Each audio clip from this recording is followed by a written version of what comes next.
আসসালামু আলাইকুম প্রিয় স্বতন্ত্র ইবতেদায়ী মাদ্রাসার স্যার ম্যাডামগণ, আশা করি ভালো আছেন। তো আজকে আমি ভালো নেই, সকাল থেকে আমার শরীরে জ্বর এসেছে, সারাদিন শুয়ে আছি। তারপরেও বিবেকের তাড়নায় আপনারা যেহেতু এখনও প্রেস ক্লাব ছাড়েননি, এখনও আন্দোলন চালিয়ে যাচ্ছেন, তাই কিছু পরামর্শ শেয়ার করার জন্য আজকে আপনাদের সামনে আমি হাজির হয়েছি।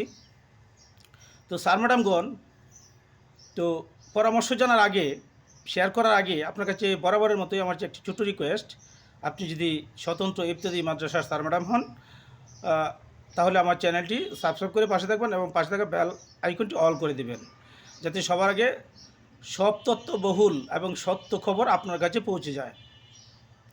তো স্যার ম্যাডামগণ, আসুন আমরা মূল ভিডিওতে যাই।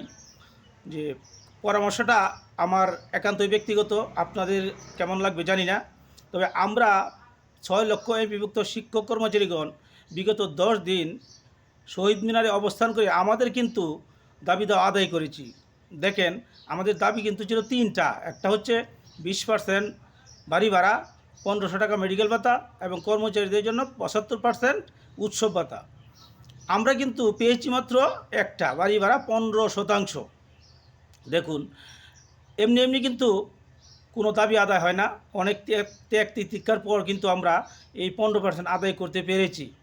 তো আপনাদের কাছে আমার একটি পরামর্শ, আপনারা দেখেছেন যে আমাদের এমপিভুক্ত স্কুল কলেজ মাদ্রাসা এবং কারিগরি শিক্ষকগণ আমরা যখন শহীদ মিনারে ছিলাম, আমাদের নেতারা কিন্তু বিভিন্ন দলের সাথে যোগাযোগ করেছে।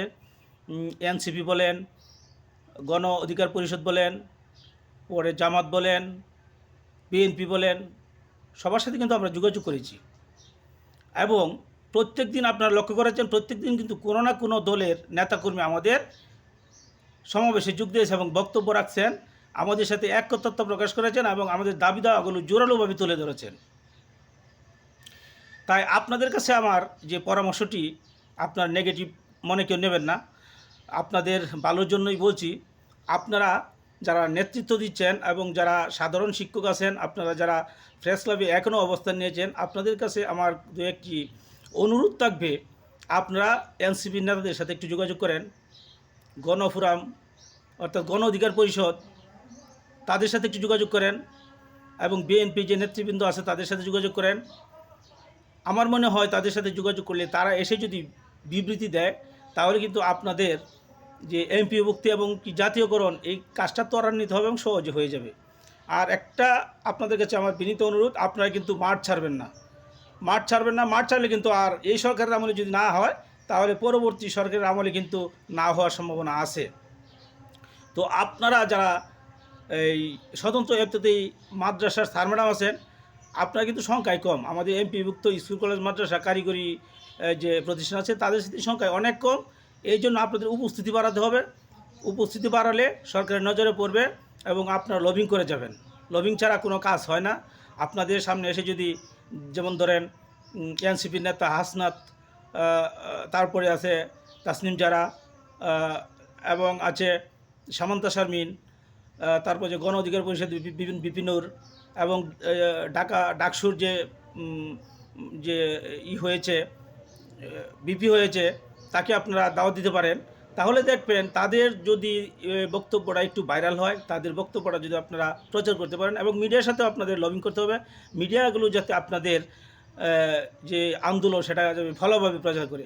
আমিও চাই মনে প্রাণে যে স্বতন্ত্র ইবতেদায়ী মাদ্রাসা, এগুলো ধর্মীয় শিক্ষা প্রতিষ্ঠান, এগুলো এমপিভুক্ত হোক এবং জাতীয়করণ হোক।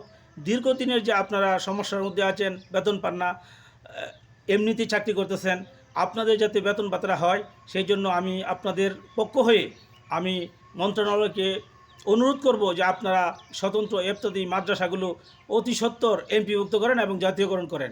কারণ এগুলো ধর্মীয় প্রতিষ্ঠান, এগুলো এমপিভুক্ত হলে আমাদের দেশের লাখ লাখ শিক্ষার্থী ধর্মীয় শিক্ষা নিতে পারবে।